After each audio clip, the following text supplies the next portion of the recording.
Good morning. I am Vivek Tiwari from Sagar Group of Institute, which is a part of Sage Group. Today we will discuss digital pH meter.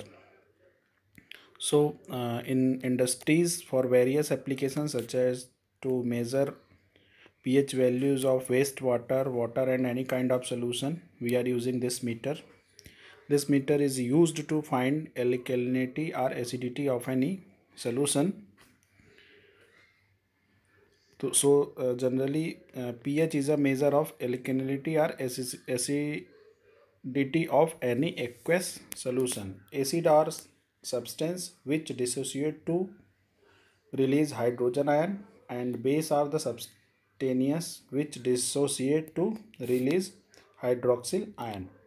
In this expression, we can see that in case of acid, it releases H plus ion, and in case of base it releases OH, that is hydroxyl ion. Next, from this we can conclude where H plus ion concentration is more, that will acidic solution, and where OH ion concentration is more, that will be basic solution. In case of water, to understand how we measure pH value, we have to understand the case of water. In case of water, H plus into OH minus multiplication is a constant value, that is 10 की power minus 14.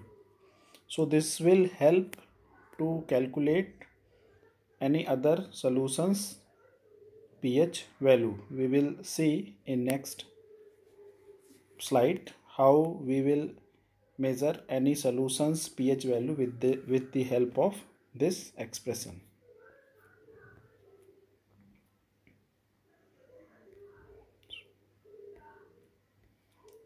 Here is so to find out pH value of any solution,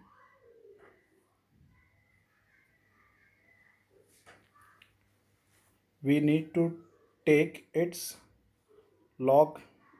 First of all we need to find out concentration of hydrogen ion, then we need to take minus log of this value, that is shown here.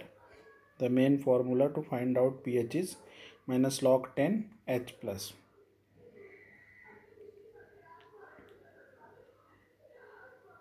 So we will conclude here that pH scale is from 0 to 14. हम यहाँ पर ये देखेंगे कि जो pH value हम find out करते हैं उसकी स्केल 0 से लेके 14 तक होती है. कैसे होती है इसको हम समझेंगे.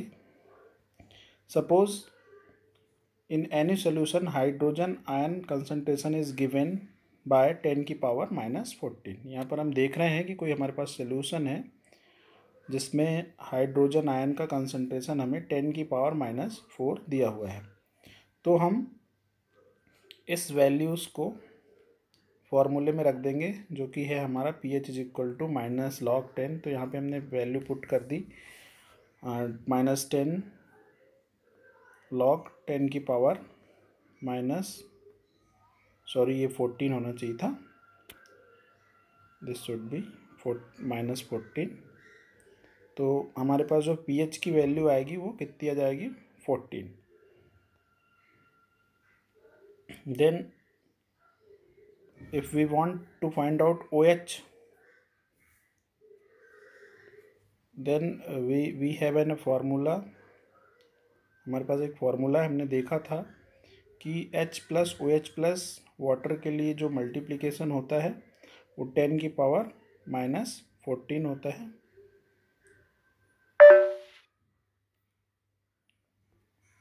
तो वहाँ पर हम वैल्यू पुट कर देंगे तो हमें मिल जाएगा 10 की पावर 0. यहाँ से हमारे पास एक स्केल मिल जाती है तो हम इसे स्केल को 3 पार्ट में डिवाइड करते हैं, acidic, neutral and base. Neutral को हम 7 रखते हैं, तो 7 से नीचे भी जिनका भी pH वैल्यू आता है उसे हम एसिडिक बोलते हैं, और 7 से ऊपर जिनका आता है उसे हम बेसिक सॉल्यूशन बोलते हैं। सो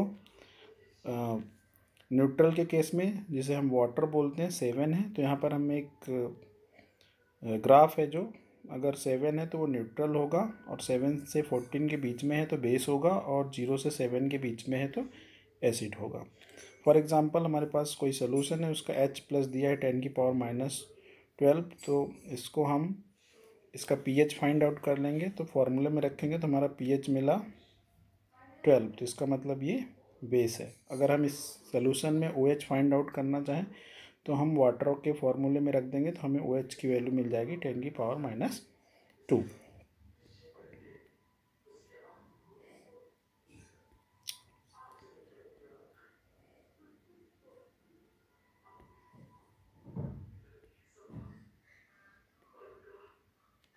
अब यहाँ पर हम देखेंगे कि हम कैसे मेज़र करते हैं pH वैल्यू को। यहाँ पर यही एक्सप्लेन किया गया है कि जो सोल्यूशन 0 से 14 के बीच में हम इंक्रीज़ करते हैं और उसकी हेल्प से हम पता करते हैं कि बेसिक है, नेचुरल है, न्यूट्रल है या फिर एसिडिक है।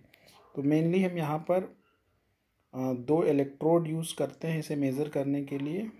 एक होता है रेफरेंस इलेक्ट्रोड, यहाँ पर हम देख सकते हैं हमारे पास 2 इलेक्ट्रोड है, एक को हम रेफरेंस इलेक्ट्रोड बोलते हैं, एक को मेजरिंग इलेक्ट्रोड बोलते हैं। तो अपने लिए ये बहुत इम्पोर्टेंट है। तो सबसे पहले हम देख सकते हैं कि हमारे पास जो भी इलेक्ट्रोड है उस पर एक हमारे पास रेफरेंस इलेक्ट्रोड है। रेफरेंस इलेक्ट्रोड में हमने KCl सॉल्यूशन रखा हुआ है, फिर इसमें हमने एक ओपनिंग दे रखी है। यहाँ पर हमने एक ओपनिंग दे रखी जिससे कि इन दोनों को मिक्स किया जा सके। इसमें अगर हम ध्यान से देखें तो क्या हो रहा है, तो रेफरेंस के केस में क्या होता है, हम नॉन सॉल्यूशन डालते हैं और हमारे पास जो मर्क्यूरियस क्लोराइड होता है जिसकी हेल्प से हम इसका वोल्टेज फाइंड आउट करते हैं, जो कि एक रेफरेंस वोल्टेज होता है, क्योंकि यहाँ पर हमें सारी चीज़ें नॉन होती हैं। यहाँ पे एक ओपनिंग होती है जिसके थ्रू हम इस पूरे सॉल्यूशन को बाहर निकाल सकते हैं। तो ये इसका ब्लॉक डायग्राम है, एक ग्लास का बना होता है। इसके अंदर 2 कंटेनर टाइप के ग्लास होते हैं, एक में हम KCl सॉल्यूशन फिल करते हैं और अंदर वाला जो होता है उसमें हम HgCl, और दोनों डिसकनेक्ट रहते हैं इस बाल्ब के थ्रू। जब भी हमें प्रोसेस करनी होती है तो हम इसे ओपन कर सकते हैं। दूसरा, हम हमें जहाँ पर मेज़र करना होता है तो उस केस में हम देखते हैं कि यहाँ पर हमारा इलेक्ट्रोड कैसा होता है। यहाँ पे भी सेम होता है, ग्लास का स्ट्रक्चर होता है जिसके अंदर हम बफर सॉल्यूशन लिखा हुआ है। बफर सॉल्यूशन का मतलब वो सॉल्यूशन जिसके लिए हमें pH वैल्यू फाइंड आउट करना है, और यहाँ पर हम कैलोमेल बोलते हैं इसको, HgCl सॉल्यूशन को, वो फिल करते हैं।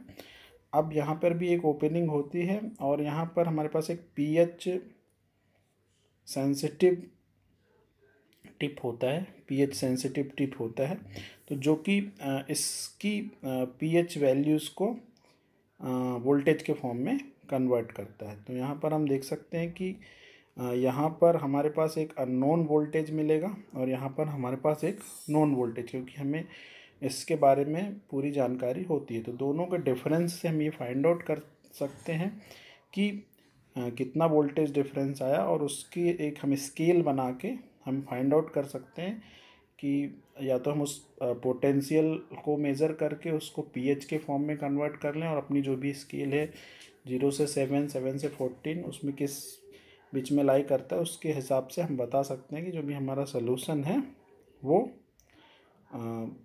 बेस है या न्यूट्रल है या एसिडिक है।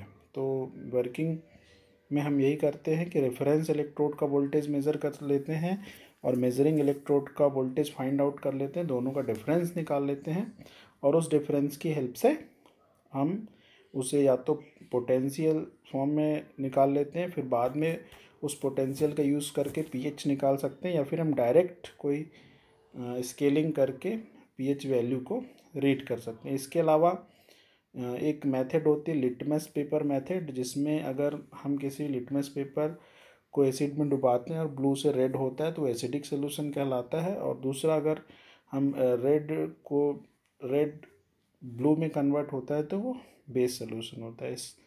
इस पीएच मीटर का एडवांटेज क्या है? It is very simple to use, calibration control होता है हमारे पास, पोर्टेबल होता है और चीप होता है।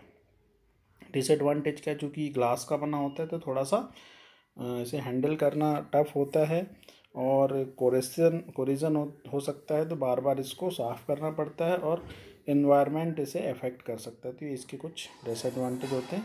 इसका ज़्यादातर जो एप्लीकेशन की बात करें तो ये इंडस्ट्रीज़ में इसका बहुत ज़्यादा एप्लीकेशंस हैं। वहाँ पर कई इंडस्ट्रीज़ में बहुत सारे सॉल्यूशंस पे काम होता है, तो उनके acidic nature, base nature check करने में यूज़ होता है, जिससे कि वो किसी भी चीज़ को हार्म ना पहुंचा सकें। तो इंडस्ट्रीज़ में इसका बहुत ज़्यादा यूटिलाइजेशन है। तो पीएच वैल्यू में इतना ही। Thank you very much.